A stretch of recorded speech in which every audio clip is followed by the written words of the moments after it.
Gloves off with David Singer.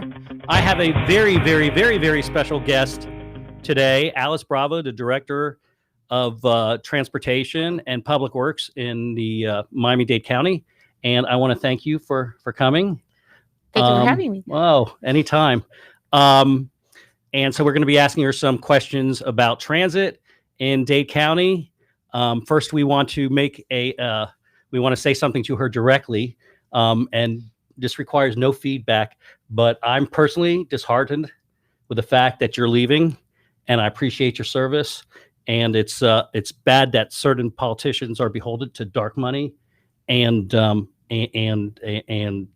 unions instead of what's best for the overall residents of Dade County. I have a lot of respect for unions, but when they publicly come out and demand that somebody be terminated, I think it crosses the line. So I just want to let you know that right up front. I know you've worked here for 5 years and you've given your life to Dade County, and I really appreciate it. Well, thank you. And I want to say I've been at the county 5.5 years. It's been an amazing experience. There are all kinds of initiatives we've advanced and accomplished. And it's been a great experience. And I have to say that in our Department of Transportation and Public Works, we have some of the finest, most professional employees. Everybody in our transit system is dedicated, from the bus operators to the people that clean the buses, to the people that schedule the buses, to the mechanics on the trains. Everybody puts their heart and soul every day into that service, because we know the community depends on it. Thousands and thousands of people without transit wouldn't be able to get to work, wouldn't be able to go to school, etc. So it's a true service from the heart. And so that, I think, has been my greatest pleasure, meeting so many employees. We hand out monthly service awards, 30, 35 years, and people that really put their life into this. I've been in public service now 17 years. I used to be in the private sector, and then I went to the Florida Department of Transportation. I went to the city of Miami. Now I've been at the county, and recently I received a very good offer to return back to the private sector, and I just couldn't say no. So I'm very glad to be working with Mayor Levine Cava. She asked me to transition for a few months, so I'm helping keep things in order, accomplish a lot of things before I go, and certainly I'll be around to help the administration in any way I can. Yeah, I hope, but I doubt it will happen that they find somebody with your tenacity and your educational background and your intellect to fill your position. Well, I think there are a lot of great people out there, a lot of great transportation professionals, and certainly I believe the mayor is going to do her best to bring in somebody amazing for this job.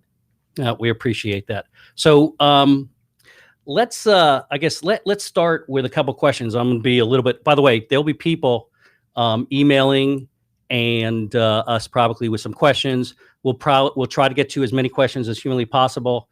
And Tommy, if you monitor it and also let me know who's logged in so I can say hello.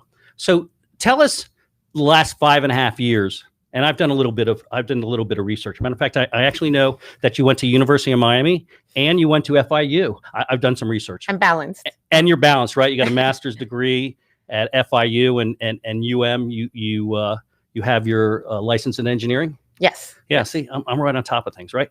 Tell us about since you've been there, the replacing of the Metro Rail cars and the buses with natural gas and for zero emissions. Tell us how that's occurred over the last 5 years. I have to say that our county policymakers, the county commission, et cetera, has made it such a priority to improve our public transit system. So we have close to 800 buses. During peak hour, we run about 550. When we finish this last wave of acquisition that we're doing, 3/4 of our bus fleet will be brand new. And the bulk of those new. And what time period is that? We've done that over the last maybe 2 years, mm-hmm. and maybe another 6 to 8 months to go. And so the bulk of the replacement has been done with CNG buses, compressed natural gas. So they're environmentally friendly, fewer emissions, etc. And we've also acquired electric buses. So we're expecting the first 33 electric buses to start rolling in around May. That's when we get our first pilot bus. So when 5.5 years ago, we had some buses that were like 19 years old. I saw them. They were 18, 19 years old. They all had a different paint scheme, and again, our very resourceful staff. We found that it was less costly to wrap buses with like a cling instead of painting them. So very quickly, we focused that we wanted to send the message that our fleet and all our services were clean, safe, and reliable. So we wrapped the buses. We gave them that uniform exterior appearance, and then we focused on detailed deep cleaning. And of course, now with COVID-19, cleaning has taken on a whole new meaning. We disinfect the vehicles several times a day, in the field, back when they come into the garages, because obviously safety is our top priority. And with regard to the Metrorail went into service in 1984. Yeah, it was called the White Elephant. It was during Reagan's administration. And I've always lived in Miami, so I actually remember the Metrorail being built. So the buses, the cars were the same cars. So right? They were the original cars from 1984, and 5.5 years ago, we were down to a small number of cars that really still worked. The cars were so old that parts really weren't available for them anymore. So we were getting parts from cities that were retiring their trains. There were some parts we were trying to manufacture locally, and we had cannibalized parts from older trains that weren't in service anymore. And now we have our brand new Metrorail fleet. And what's important about having new buses and new trains, that means we have great system reliability. Our maintenance costs go down. So all of that yields benefits for the riding public. So when will all the original cars, when do you expect them all to be replaced? I think we're just about there. Certainly all the trains in service are the newer trains. And we actually have a very healthy number of spare trains now that we didn't used to have at all because we were cannibalizing parts to keep the system running. Are the ones in reserve right now the old trains, or are they new trains that are in reserve? Pretty much all new trains. Now, what we started during COVID is now a 5-year plan, basically, of improving the rail infrastructure itself on the Metrorail. So we've been replacing track that's worn.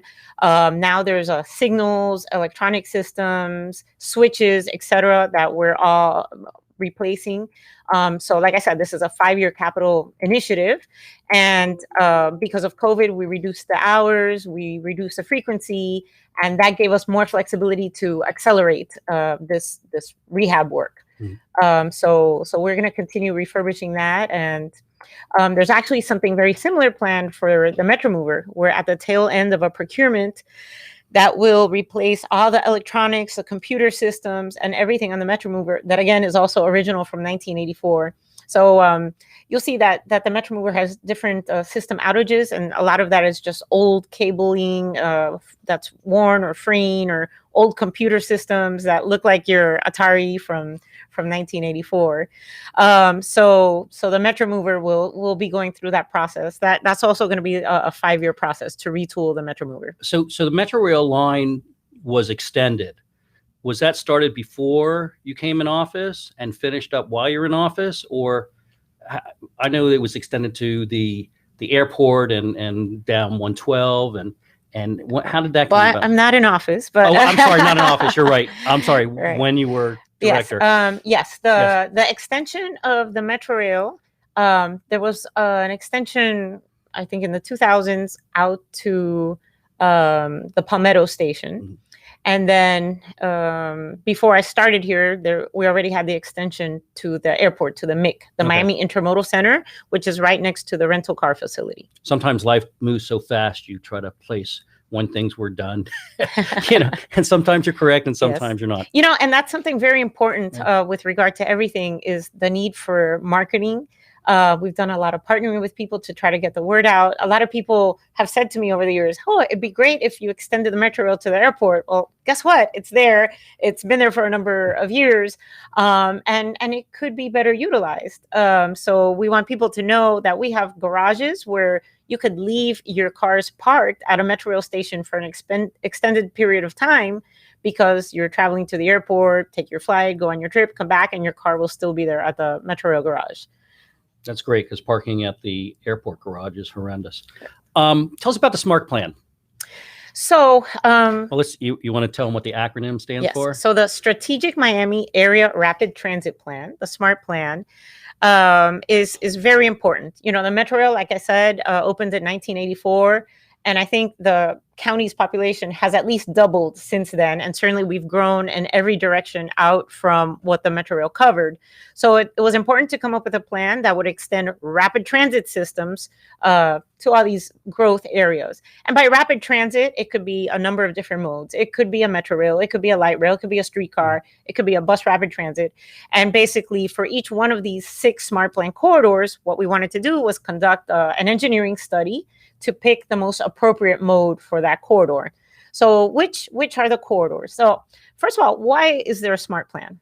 So for a long time, we had different projects that were going on. There was a Bay Link, there was a North Corridor, there's an East-West, and it almost seemed like the projects were kind of jockeying for a position. And I have to credit our TPO director, Eileen Bouclé. She kind of studied what other cities across the country were doing, and she saw that they had these comprehensive plans with a funding pro forma. And so we have a SMART plan, 40-year funding pro forma, and that shows how you can afford to do all the projects. And so one project shouldn't have to jockey for a position with another project for fear that there won't be enough funding. They're all shown in this funding pro forma, and that way all the projects can move together in parallel as quickly as possible. So of course, the first of those corridors was the South Corridor. The mode that was selected there by the TPO, Transportation Planning Organization, was the BRT. And that project moved in record time, and we applied for federal funding. And in less than 2 years, the federal funding was awarded to us, which is record time for the federal process. We received a small starts grant for $100 million. And that's the first time Dade County has received one of those corridor grants in over 20 years. We also received $100 million from the Florida Department of Transportation. We've put in $100 million of county funds.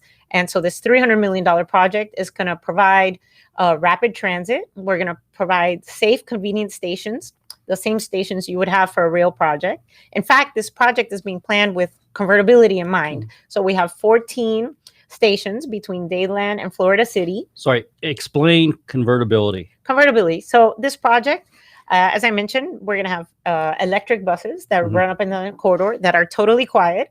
And so in the future, we're assuming there's going to be population growth and density growth, and we'll get to a point where you can have the cost basis for converting the system from bus rapid transit to rail. So these 14 stations that we're building on grade rail. On grade rail. So these 14 BRT stations, the day we convert to rail, you would just make them longer, and you would modify the platform inside the station. But the station's completely enclosed from the elements. There's even an air-conditioned vestibule. There's fare prepayment. So you, just like a train station, pay to get into the station. You wait in a center platform. And that way, when the vehicle pulls up, all the doors open and everybody can board the electric bus simultaneously. You don't have to wait for people to tap or only go through a front door. It works just like a train. In fact, at all the intersections along the South Corridor, there'll be gate arms that come down. The vehicle, the electric bus, will communicate with the signal. So if the light turns green, gate arms will come down. So this vehicle won't have to stop except for these 14 stations. And so the time travel is the same time as a train. So at the end of the day, you're going to get all the benefits of a train, but at a fraction of the cost, about 1/4 or 1/5. And that's why we're able to implement this project right away. We hopefully will be moving forward with the project and starting the construction this year. So I got 2 questions, and let me ask you before I forget them. Number one is, how will that integrate with the train system? I mean, how will the bus stop, or how will it integrate? And number two, will there be a hiccup at all with your departure in having this project move forward? There shouldn't be any hiccups. We have a procurement that's already finished and a contract that has been approved by the county commission for basically engineering and contractual team that was formed, a joint venture to design and construct the project. The buses are being procured, so pretty much everything's underway. Now, there is an interface at the Dayland South Metro Rail station. So there's separate improvements planned for that Metro Rail station, improved elevators and escalators, improved canopies for shade, etc. So that station is going to look and feel totally different. We want the experience to match the experience of the new service. Well, so the buses won't necessarily go up to kind of like, like with the trains, you'll still have to walk and take the elevators. But it'll be much a smoother process. Or and you'll have information as to the trains above, so it'll all be very convenient, much more convenient than it is today. Is the south is what I understand the first? Correct. In the spider web, or not the spider web, spider legs, right. Actually. Right. So that project, like I said, our first successful FTA funding request in over 20 years. The next project is called the Beach Corridor, and that connects basically downtown Miami with South Beach along MacArthur Causeway. So there we finished our study, and the TPO basically selected the recommendation of an elevated rubber tire system. An elevated rubber tire could be either a people mover or a monorail. 2 years ago, we received an unsolicited proposal. A request for proposals was issued, and as part of that procurement process, a monorail project was selected. So in the fall, the county commission approved basically an interim agreement where this concession team is doing preliminary engineering analysis so that the final price of the project can be set. And then a final agreement would be approved by the county commission. Let me go back to the south for a second. What is the cost to convert, and what is the ridership needed to be able to convert? And is there anything in written that it will be converted once it reaches X amount of riders per day? I mean, how is that going to be scheduled? So when the bus rapid transit was originally selected, there was a threshold set. But very recently, that threshold was removed by the TPO back in December. So, what's interesting is the two different federal processes. There's the small starts for projects that are $300 million or less. That's what we won. And then projects that cost more than $300 million, then you go through the new starts process with the Federal Transit Administration. So that new starts process takes longer, has more steps, has a lot more cities applying for those funds. A lot more requests than the funding they actually have. And a lot of people that go through that process and are successful, it takes them 8 to 10 years to. And part of that good rating is demonstrating that you have sufficient ridership to offset the cost of the project. When we were doing our study, the bus rapid transit was estimated at $300 million, and the rail would have been estimated at $1.4 billion. What's the difference again? I'm sorry. $300 million for bus rapid transit versus $1.4 billion for rail. So is that rail at grade, or is that rail? That was at grade for grade. The 20 miles between Dayland and Florida City. And that's an all-in project cost. And construction, designing it, administration, the studies and the evaluations the Federal Transit Administration makes you do. And a time frame to build it out would be a lot longer. Right. If you're awarded the funding. If you're awarded the funds. Right. And for these projects, you pursue, like I said, shares of funding.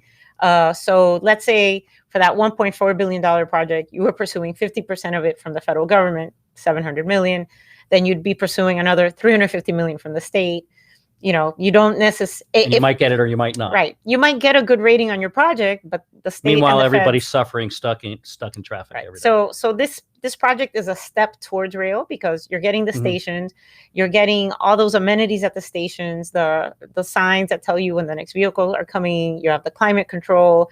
And if it rains, you got cover. Right. You have the gate arms. You have the time savings. That's the most important thing. People want to save time.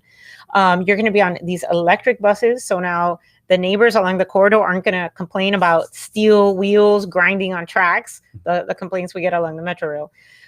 So this project provides a lot of benefit. And when you have bus rapid transit, you have a lot of flexibility. You can layer multiple express bus services because the vehicles can pass each other at a station. You don't necessarily get that with rail. Okay. So we had the beach corridor also reached a major milestone. We finished the procurement and we entered into that interim agreement. The North Corridor. So the North Corridor runs up North 27th Avenue from the Martin Luther King Station around 54th Street up to the Hard Rock Stadium, the county line. There, the TPO selected an elevated alternative, and we've issued a request for proposals for teams to design, build, finance, operate, and maintain that project. So again, getting through the study phase, getting the TPO to pick an alternative, and starting the procurement, those are major milestones. But elevated could be a life away by the time it's put into service. Well, once we go through this procurement, then it's an open-ended procurement. So it's all different kinds of technology. So it could be a Metro Mover, it could be a monorail, it could be the Metro Rail. And once we select someone, then basically we're agreeing to embark on the federal process together to go get those federal funds. So yes, that's going to be a multi-year process. Now we have other corridors. For example, the East-West corridor. That runs along State Road 836, out past the Turnpike, out to 147th Avenue. So back when the half-cent sales tax was passed, that corridor had already been designated as Metro Rail. But just in October, the TPO selected bus rapid transit unanimously as the alternative for the East-West corridor. So we have the South corridor, that's bus rapid transit. We have the East-West corridor, that's bus rapid transit. And there's one more corridor coming to the TPO, the last one, the Kendall corridor that FDOT is managing. And they're also going to be recommending bus rapid transit. So 3 of the corridors are bus rapid transit. So how will they do that? How will they do that with Kendall? Will they take over some lanes of drive lanes? They're recommending that the outside lanes, like they haven't made that recommendation yet. They're finishing their analysis, but one of the alternatives is for the outside lanes basically to be painted red and to be designated for buses or business access. You have lots of businesses, driveways, et cetera, along the corridor. So those would be the only non-buses that could use those lanes. So somebody sent, there's a whole bunch of people actually writing and asking questions. What happened to the half-cent sales tax voted on the people of Miami-Dade County about 10 years ago? Where did it go? Did it go? And I've always heard that some of it, because we're having an economic decline, some of it went to maintaining the equipment, and then some of it went to new. Explain. So let's try to put fact to fiction. So this is the facts as best I know them. Yeah. So in 2002, the People's Transportation Plan passed. That plan talked about these corridors we're talking about. And that plan said for the North Corridor and for the East-West Corridor, studies had already been done recommending Metro Rail extensions. And for these other corridors, you had to do a study to find the appropriate mode. So it was undecided what the beach, the South, there was one more, the Northeast Corridor. So the Northeast Corridor runs from downtown to Aventura on the existing FEC railroad tracks. So it's basically to build additional stations along those tracks between Miami and Aventura and run a commuter rail service on there. So that one has to be rail because it's already a railroad.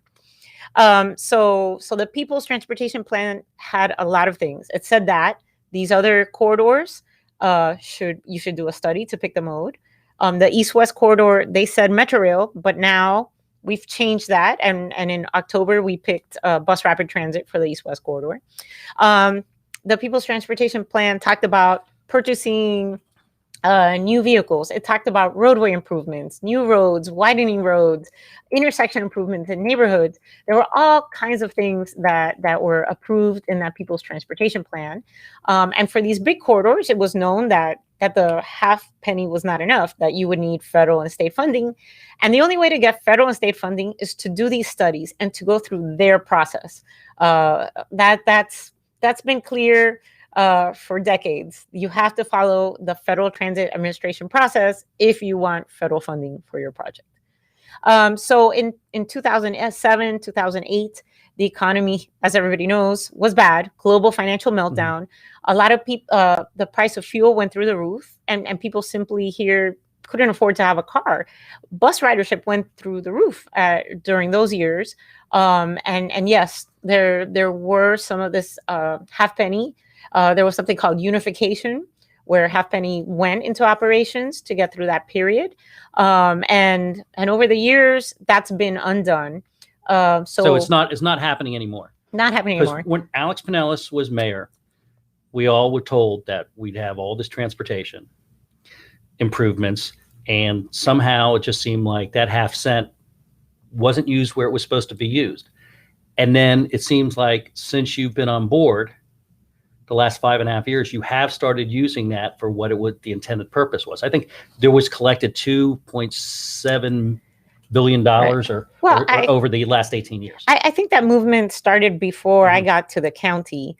Once the economy improved, and I really like to think that when the Bright Line service was announced, that got people here really focused on transportation. And I think that's when that. So I wasn't here yet, and the county commission started this strong focus on redirecting the half penny so it wasn't in operations and bringing it back to capital. And so that was a constant drumbeat. Do you know how before long I started here? Do you know how long it was used for operations rather than the intended purpose? Well, in terms in the half penny language, it said you could use a half penny for the operations of things that were approved for the half penny. So, for example, one of the things that were promised in the half penny is the People's Transportation Plan was that you wouldn't have a fare for the Metro Mover. So, therefore, the operations of the Metro Mover is an acceptable expense of the half penny. So, you have operational things that are eligible. I'll say this, and you don't have to answer. A lot of people who lived here that voted for it, and I don't know if you lived here and you voted for it or you didn't vote for it. I was born here. You were born here, okay. So, we all thought that, we all knew that Miami-Dade County was going to be this upcoming city, and everybody who's ever lived here knew that we do development before we do infrastructure. So I think we all thought, oh, let's start with the infrastructure. Let's plan ahead because we know what's coming. And it just seemed to lag. And it still, to some extent, seems to lag, that development is all over the place and we still don't have the infrastructure to get from A to B to C. I mean, I'm hoping we catch up, but you never know in Miami. Well, if there hadn't been a global financial meltdown and other things hadn't happened along the way, maybe our story would be different now. But I'll say we're very, very fortunate that we have a Metro Rail system. That Metro Rail system was done with an 80% grant from the federal government, a 10% grant from the state government. And so Dade County paid for 10% of the Metro Rail. We pay all of the operations and maintenance because that's the gift that it keeps on giving. Right. Now that you have new cars. Right. But you still electricity, personnel, etc. But we were fortunate we got that Metro Rail system when we were a very young city. And now developers really understand the value of building around transit. So like everything, maybe traffic wasn't that bad then, where this conversation had not reached this level of importance. So we were fortunate we passed the half penny. We'd been over without that half penny. And cities across the country are passing these types of initiatives on a regular basis because everybody is facing the same issues that we're facing.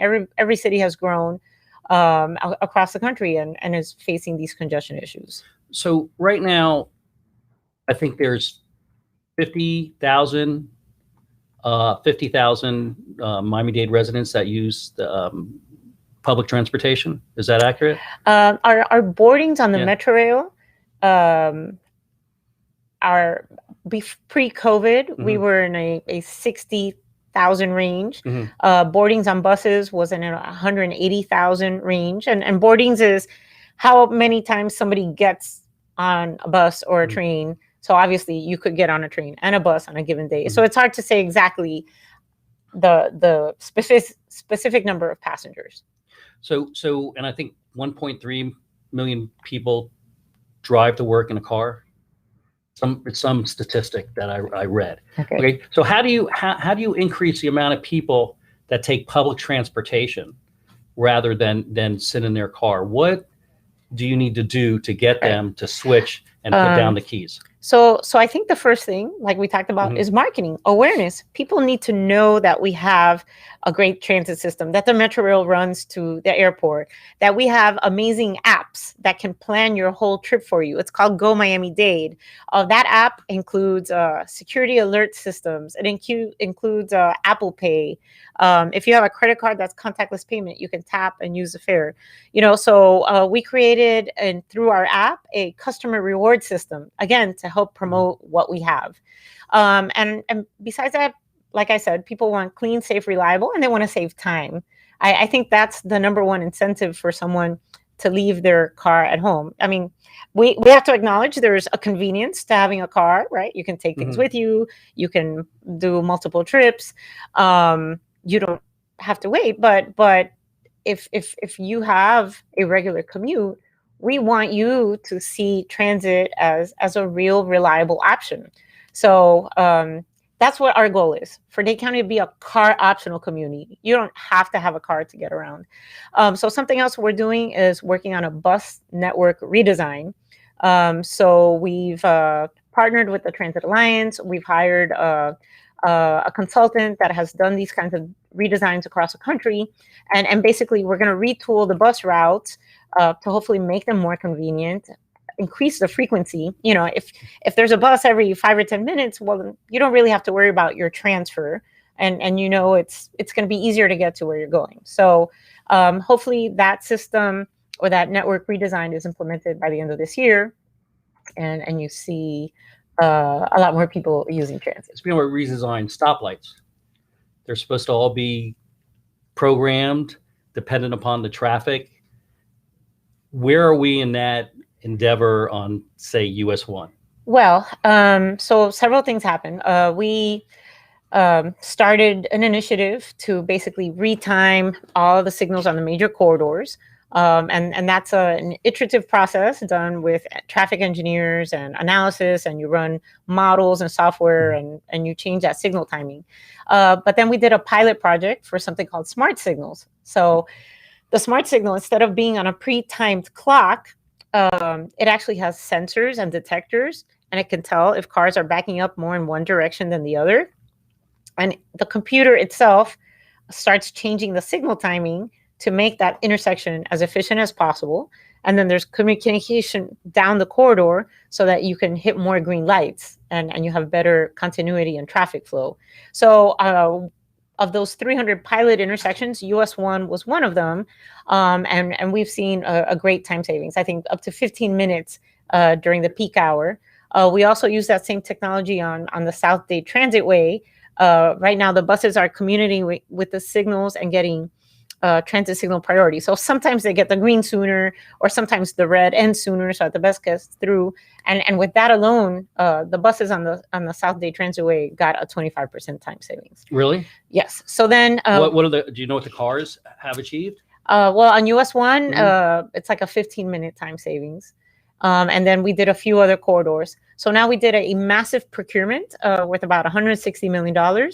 So we can install this smart signal technology across all the signals in the county. Our department is responsible for close to 3,000 signals. So when do you think that will be completed? That's going to be about a 4-year process. We're just got this contract awarded late last year. And so we're going to tackle the most congested areas first. So US 1, where does that start and where does that stop? I know that's kind of weird. It would really matter if you're going north or south, but where does that signalization start as far as improvement, and where does it start? I mean, what range is it? And when you say 15 minutes, it saves you 15 minutes, or saves the average driver 15 minutes. How far is that drive for 15 minutes? Is it a 20-minute drive? I mean, a 20-mile drive? I think if I recall correctly, the 15-minute savings was from, I think, 152nd Street to downtown. Oh, yeah, that's still, that's probably about 11 miles. Right. So 15 minutes each way. Yeah. That's half an hour a day. Half an hour. So have they stopped? Is it farther down south than 152nd, or is it 157? So this was our initial pilot for 300 signals. So now we're going to deploy this everywhere. And it's the same technology that we're going to have that full transit signal preemption for the electric buses on the BRT. So it hasn't really, the technology hasn't been implemented any place farther south than 157. I'd have to double check. Yeah, okay. Yeah. I don't mean to push you. It's been a few years. I know there's a bunch of information out there, and I'm probably asking you too much. So tell us I've gotten a bunch of little notes from people, some people actually, that have asked me to ask you questions. And one of them is, what's been your biggest accomplishment that you feel? Well, I think if I had to say it in a word, I'm throwing you a softball here. If I had to say it in a word, it's technology. 5.5 years ago, we had two different departments. They weren't necessarily working together, and there was synergy in bringing them together and resources they could share. So, like the synchronization of the traffic signals, there were people doing calculations by hand. We modernized the traffic management center. We've put up cameras at intersections. Now we have these computer feeds with all this information, and we have engineers at workstations, and they're now cooperating with the center that the Florida Department of Transportation has.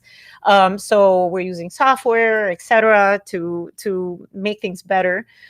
Even on the transit system, all these new buses and trains now have new modems. Our app, we completely modernized our app. So now you have real-time information as to when your vehicle is coming. The parking at the stations, at the metro stations, we changed that to pay by phone. So just the word technology, we've partnered with Waze there to put information out there for people driving, where there's construction projects that we're doing or delays. We partnered with them on their commuter service, carpooling. So they know where everybody's driving. So it's easier for them to match people up for carpooling. So we contributed to that. It takes a long time to build a new transit system or widen a road. But with technology like the smart signals and all these things I'm talking about, you kind of get virtual capacity in a very short time.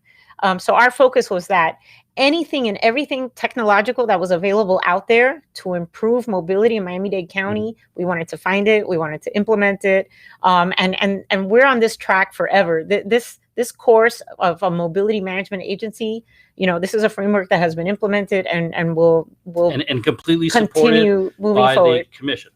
Absolutely. The commission, Mayor Levine Cava, everybody is focused on improving transportation here.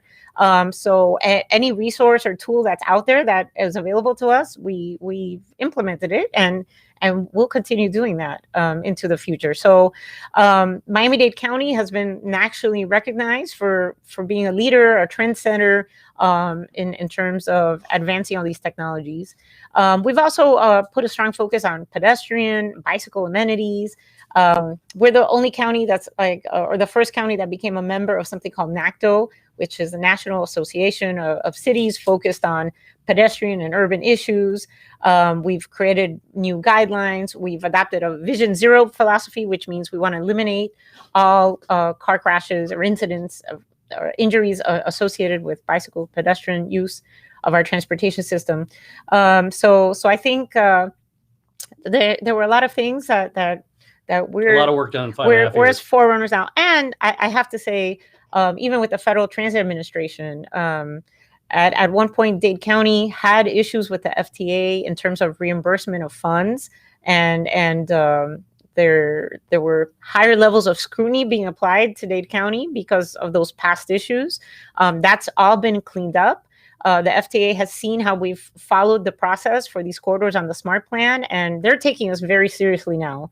with regard to our efforts to implement these projects. They see that we're not just running up to Washington and asking for $1 billion.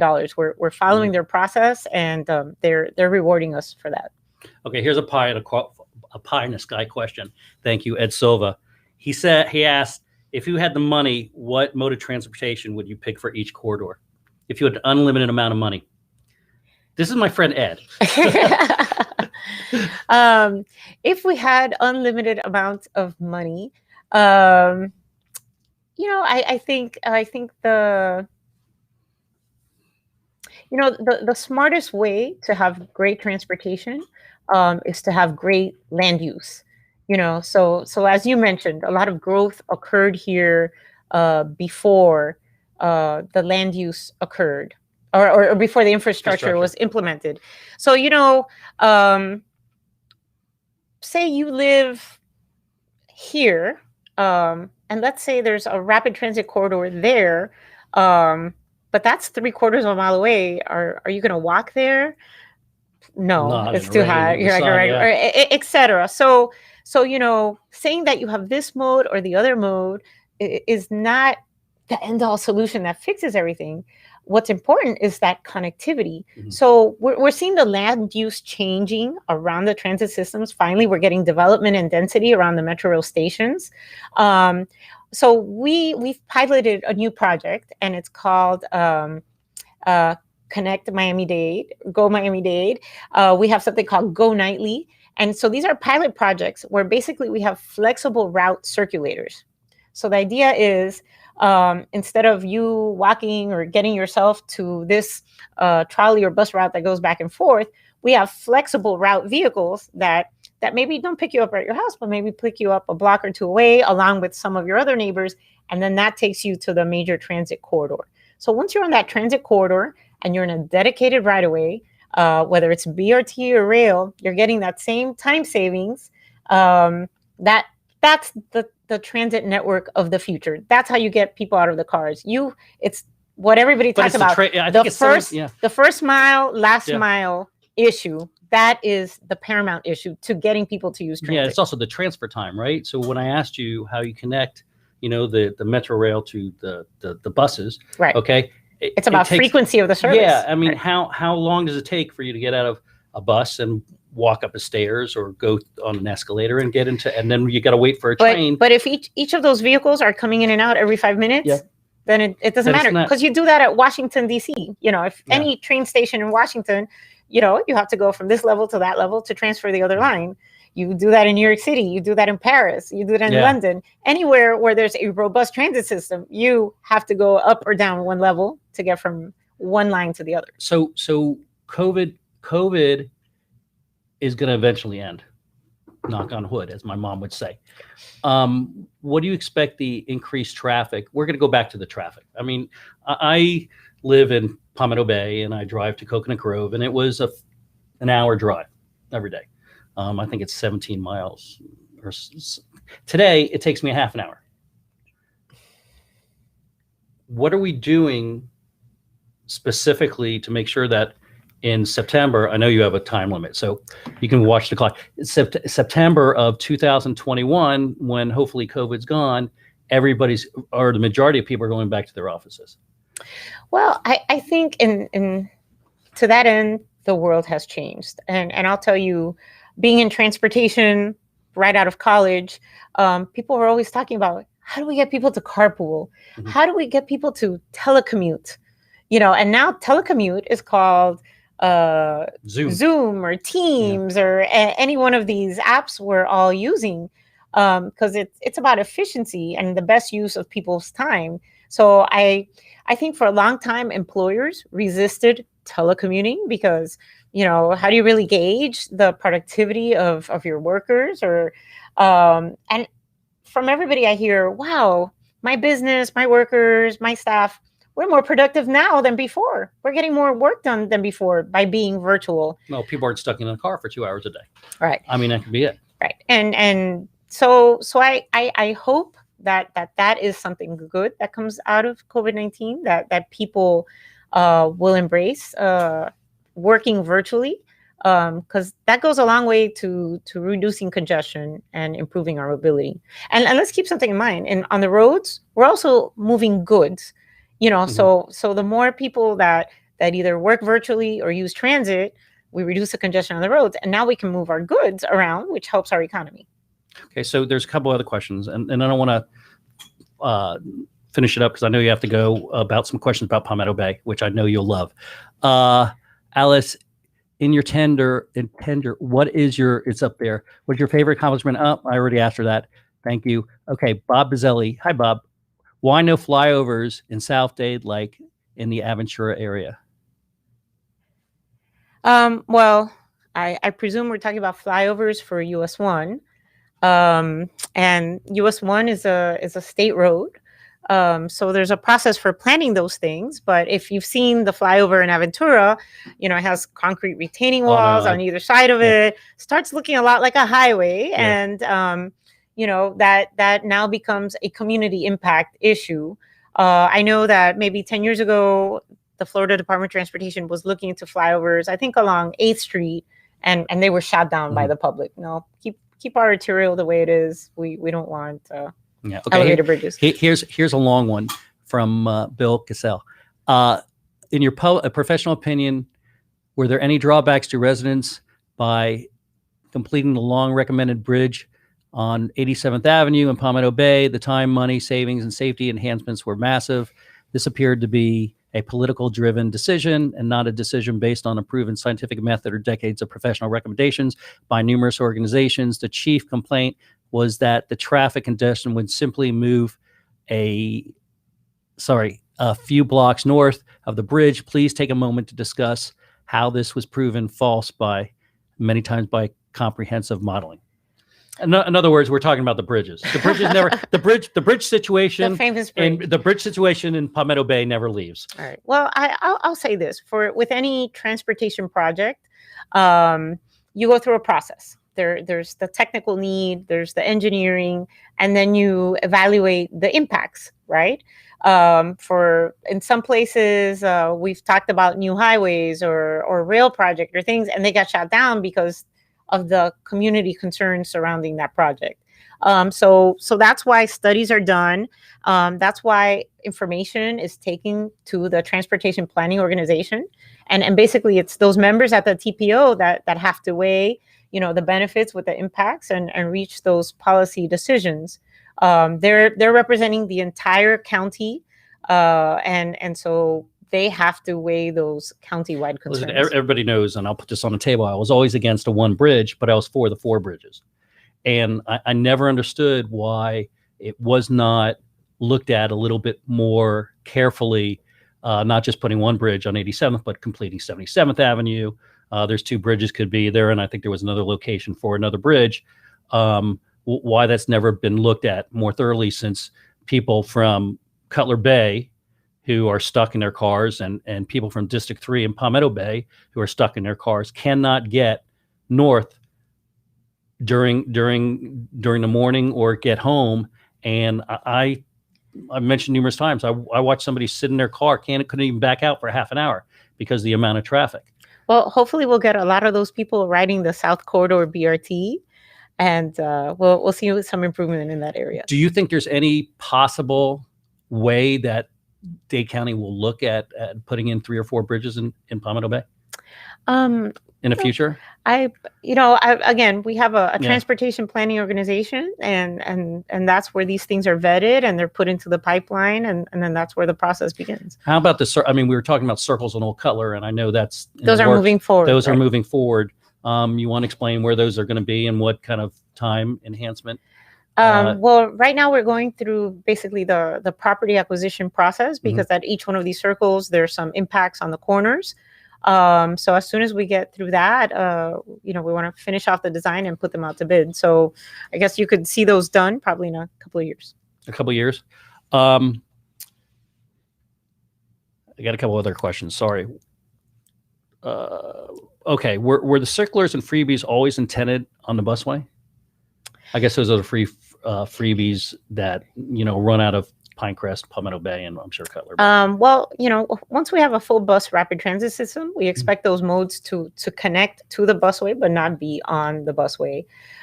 So the way the stations are being laid out, we want people basically to be dropped off at our major hubs. Yeah, right now the freebies, I take you from a couple of spots in Palmetto Bay to Dadeland Station and drop you off. So it's, the last mile. Right. I think we need feeders. You need feeders into the system. You probably need more feeders, I would assume. Everything helps. Everything helps. Again, if it's convenient for you to get to the system, then you can benefit from it. Another question, and then we'll wrap this up. Somebody asked what the standards are used for the different studies, the traffic studies that you use to determine, signalization, improvements in roadways. Is there a one standard study? Well, we follow different engineering manuals and guidelines that we have to use. The one that we end up talking about the most is called the MUTCD, Manual Uniform Traffic Control Devices. This is what decides whether you could put up a stop sign or not. Then there are established traffic engineering manuals that we follow that basically talk about how you estimate the traffic, how you analyze it. You look at the peak hour, you look at 24-hour volumes. So there are different established ways to do these studies. We do the same thing that, say, the Florida Department of Transportation does. Is it basically the same study that's used in every major city in Florida? Yes. Yeah. Yes. So and that's what you're required to use, right? Correct. And at the end of the day, you want to see if something's going to have a benefit. You want to make sure you don't have unintended consequences, et cetera, and you value all those things together. Okay. I want to follow up again and say thank you very much for coming out here. If you want to say anything to anybody out there, we appreciate your hard work and dedication the last 5.5 years, and I definitely appreciate you coming here to today to talk to us. Well, thank you very much. And like I said, I was born in Miami. I plan to live here the rest of my life, and contributing however I can to help improve mobility and quality of life here. Okay. So it's been a great pleasure. Thank you. And thank you for everybody who's watching. And next week, Ed Silva will be on the program on Thursday, and we'll be talking about all things Palmetto Bay.